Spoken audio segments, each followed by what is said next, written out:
Je ne sais pas pourquoi je suis ici. Nous discutons du changement de zonage sur la 53e rue. Eh bien, je n'aime pas Facebook. C'est vraiment vrai. Ils ont été soumis à un véritable contrôle mental. Mec, c'est dur. Ces personnes âgées ont la télé allumée 24 heures sur 24, 7 jours sur 7. C'est encore plus insidieux. C'est de l'amour. Ils font tellement confiance à l'autorité, je ne comprends pas pourquoi. Voilà ce qui s'est passé aujourd'hui. Tu es une bonne personne parce que tu aimes les personnes homosexuelles, mais il faut en faire plus. Regarde les téléphones avec les gros boutons. C'est ça, ton défi. Université, travail, et puis c'est le trou noir pour la dernière étape. On fétichise cette époque comme une époque de grands dessins américains. Ils sont constamment bombardés d'images de leur enfance. Bob Dylan, la musique de Woodstock. Une bande de participants pensait s'amuser dans la boue. Ouais, ils étaient défoncés. Les eaux usées fuyaient apparemment des toilettes portatives. Dans cette boue, et il pleuvait, c'était dégoûtant et ils se salissaient tous. On est couverts de boue. En réalité, c'était du caca. Il y avait une odeur épouvantable. C'était une odeur horrible et rance qui se dégageait de tous ces débris boueux laissés derrière. Je veux dire, ça s'étendait sur des hectares et des hectares. Ces personnes s'opposent actuellement à la construction de logements en Amérique, surtout pas dans leur quartier. Elles défendent leur retraite et veulent qu'on souffre. Tu as 40 ans. J'ai 28 ans, mais qu'est-ce qu'ils disaient, n'est-ce pas? Il y a sûrement une différence de génération. Tu prépares ta retraite. Je suis un zoomer. Mec, je ne sais pas de quoi tu parles. Me préparer à la retraite. Je suis complètement fauché. De quoi tu parles? C'est mon propre grand-père. On nettoyait des Lamborghini toutes neuves. On faisait de l'esthétique automobile. Au lieu de faire payer au gars le tarif habituel, il lui fait payer la moitié parce qu'il dit que c'était un vrai luxe de pouvoir travailler sur de belles voitures.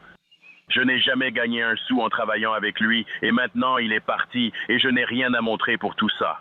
N'a-t-il pas aimé passer du temps avec son grand-père? Je ne comprends pas. Il a travaillé avec son grand-père sans jamais être payé. Et alors? Je n'ai pas été payée non plus. J'ai coupé le mur. C'était énorme. Tu te débrouilles par toi-même? C'est ça. Ouais. La première génération à transmettre à ses enfants moins que ce qu'elle a reçu.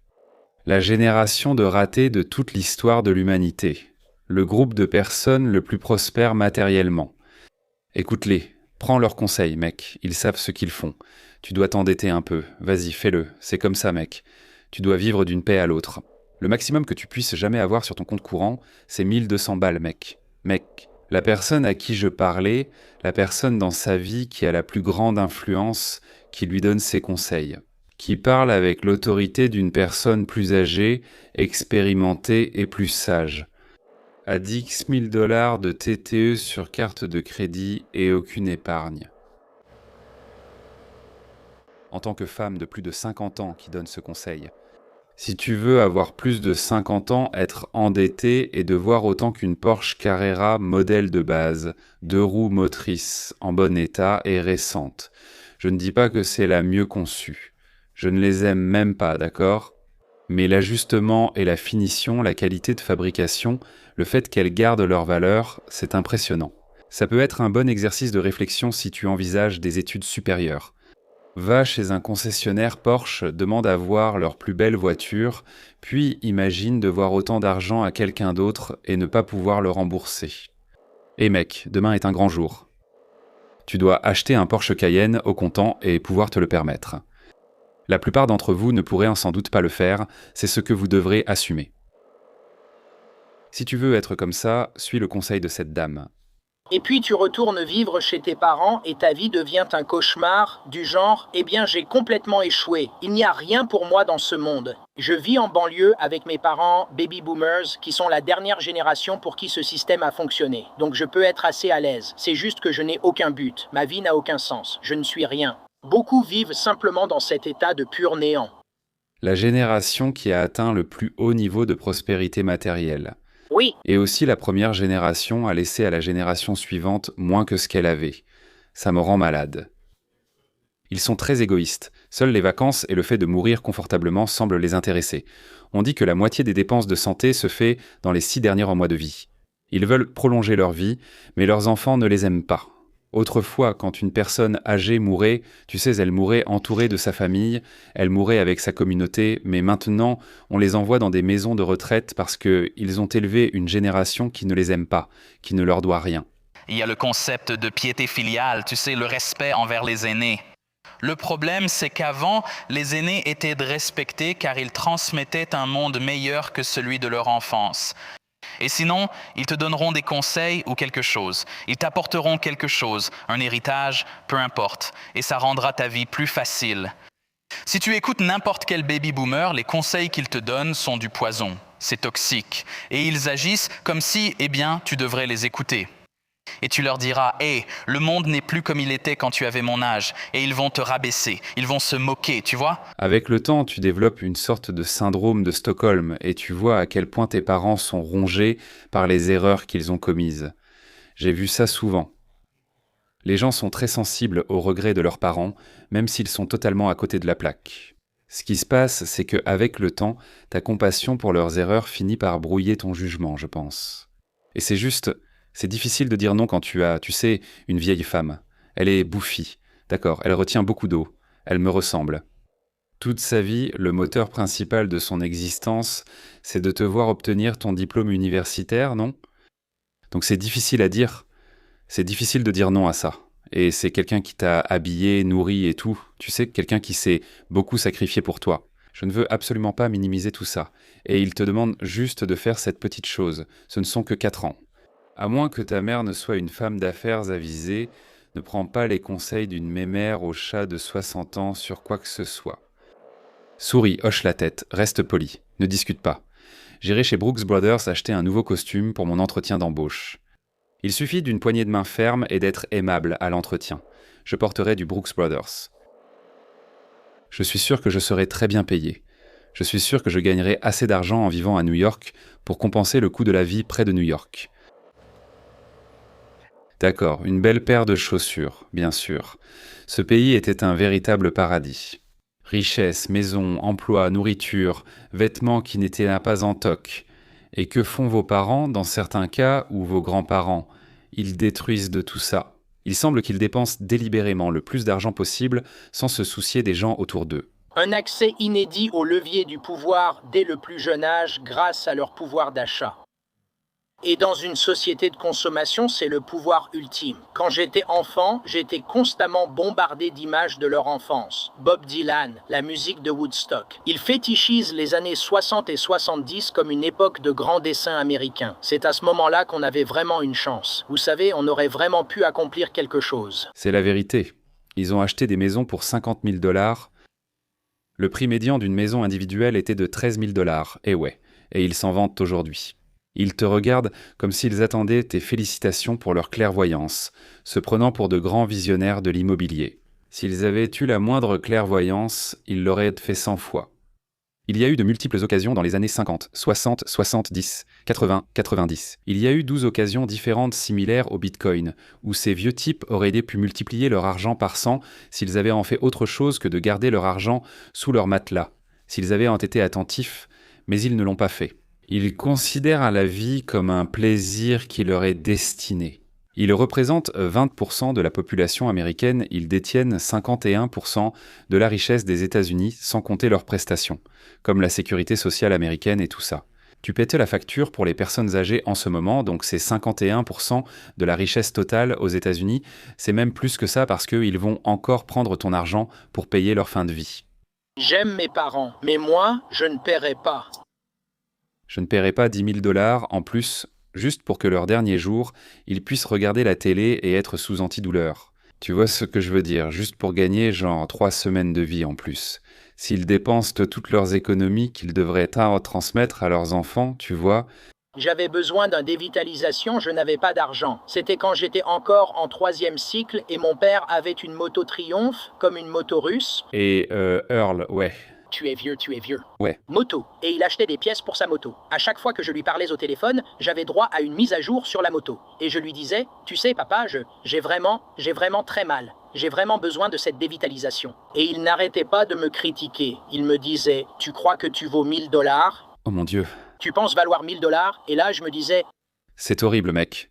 Mais ça vient de la génération des baby boomers. D'une manière ou d'une autre, il s'est avéré qu'une de mes tantes m'a demandé ce que j'aimais regarder à la télé, et j'ai répondu que je ne regardais pas vraiment la télé. Alors elle m'a demandé « D'accord. Comment fais-tu pour rester en contact avec la réalité ? » Si tu ne vis pas dans la même maison, En tant que l'un de ces marginaux, il est vraiment impossible de visualiser et de comprendre pleinement à quel point ils sont captifs de l'électronique. Tu viens d'être manipulé par des opérations psychologiques. Les blessures physiques guérissent, mais les blessures mentales causées par la télévision persistent. L'humanité, l'Occident, surtout l'homme blanc, a été profondément marqué après la Première et la Seconde Guerre mondiale. Ah ouais. Ils ont été frappés par la télévision, ils ont été frappés par la grosse artillerie. Si tu penses qu'Internet est sur des mauvais, la télévision c'est bien pire parce qu'il n'y a aucune alternative quand tu regardes la télé. Avoir une télé chez soi, c'était déjà notable. Regarde cette famille à 2 télés. C'était un symbole de statut. Combien de télés as-tu chez toi ? Voilà le truc. Et pour les défendre un peu, ils sont aussi la première génération dans l'histoire du monde à avoir eu un ami électrique qui vivait chez eux, qui leur disait qu'ils étaient la meilleure personne au monde, 24 heures sur 24, 7 jours sur 7, toute leur vie. Et maintenant, ils vont tous mourir en la regardant. C'est vraiment vrai. Ils ont été soumis à une sorte de contrôle mental. Je veux dire, le contrôle mental est un concept compliqué. Ça remonte en fait à la propagande anticommuniste. En fait, il n'existe pas vraiment de technique de contrôle mental forcé qui aille vraiment au-delà de convaincre quelqu'un ou de le contraindre physiquement. C'est encore plus insidieux que ça. C'est l'amour. Abrutissant. Ouais, eh bien c'est juste qu'on leur a dit que ça fait vraiment du bien. Si tu emmenais tes parents à Londres et qu'ils étaient victimes d'une attaque à l'acide, perdant la vue, ils rentreraient aussitôt et resteraient devant la télé pour écouter. Ils seraient baignés dans les électrons. Et même à 60 ans incapables de voir, ils auraient l'impression d'être chez eux. Ils pourraient même avoir un lien plus intense et poétique avec cela parce qu'ils seraient assez proches pour se baigner dans le rayonnement. Ils entendraient leur meilleur ami, Anderson Cooper, tout leur expliquer. Voici ce qui s'est passé aujourd'hui. Tu es une bonne personne parce que tu aimes les personnes homosexuelles. Et je vais continuer à te dire que tu es une bonne personne, mais nous devons faire plus. Nous devons faire plus. Nous devons ouvrir le débat.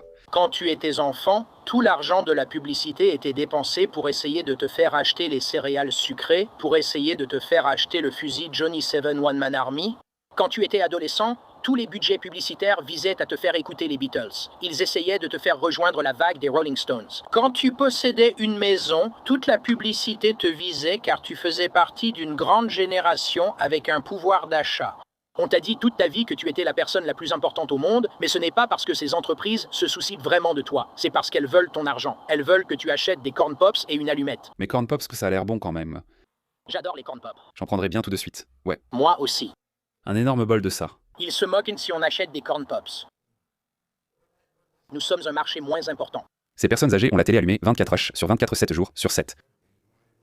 Tes parents dorment sûrement avec la télé allumée. Il n'y avait pas d'alternative ni de 4 champs. Il n'y avait nulle part où aller, à part la librairie anarchiste, pour avoir un autre point de vue sur ce qui se passait. Donc ça sépare immédiatement les gens entre les idiots comme tes parents et puis le type, le gars du magasin bio qui sent mauvais, qui fait genre Nixon est un menteur, il ment. Ils font tellement confiance à l'autorité, je ne sais pas pourquoi. Et surtout quand il s'agit de trucs médicaux, tu ne peux rien dire à ces gens-là. Si c'est approuvé par un médecin, pour eux c'est parole d'évangile. Je crois que c'était dans les années 1950 ou quelque chose comme ça. Il y avait une sorte de poussée communiste pour que les gens portent des jeans essentiellement, genre la classe ouvrière. Et en s'habillant de façon décontractée comme ça, en ayant moins de respect pour soi-même, ou en se présentant d'une manière qui montre qu'on fait partie intégrante de la société, alors maintenant tu écoutes l'homme en costume à la télé. Lui, il a un costume, il est qualifié. Ils se sont en quelque sorte éloignés de toute autorité et de tout esprit critique en se rangeant parmi les gens en jeans et t-shirt. Souris et acquiesce. Pas besoin de te battre, ni d'apprendre de nouveaux tours à un vieux chien. Les boomers manquent de neuroplasticité pour changer radicalement. Regarde les téléphones à gros boutons. Voilà à quoi tu fais face. Université, travail. Et puis il y a juste un vide pour la dernière partie. C'est comme ton enfant, ta progéniture, université, travail, d'accord ? Ne prends pas les supplications d'une vieille femme, les yeux larmoyants, tout repose sur toi. Des conseils. Et la raison à cela, c'est qu'ils n'ont pas à payer. Elle n'a pas à payer si c'est une erreur complètement foireuse. Elle te tient les mains, elle tremble, elle est secouée. Elle vient juste de regarder la télé pendant 3 heures, tu vois ? Et elle, oh, comment tu t'appelles ? Tu regardes ça en ce moment ? Comment tu t'appelles ? Josh ? Nate ? Toby ? Tu es probablement Toby. Toby, je t'aime. Tu es mon enfant. Je t'aime tellement. J'ai tout fait pour toi. Je t'ai nourri, je t'ai habillé. Le jour de ta naissance a été le plus beau jour de ma vie. S'il te plaît, promets-moi juste que tu iras en enfer. J'ai juste besoin que tu ailles en enfer. Certains d'entre vous le feraient probablement aussi. D'accord. Ma mère veut que j'aille en enfer. Je dois faire ce qu'il faut et aller en enfer.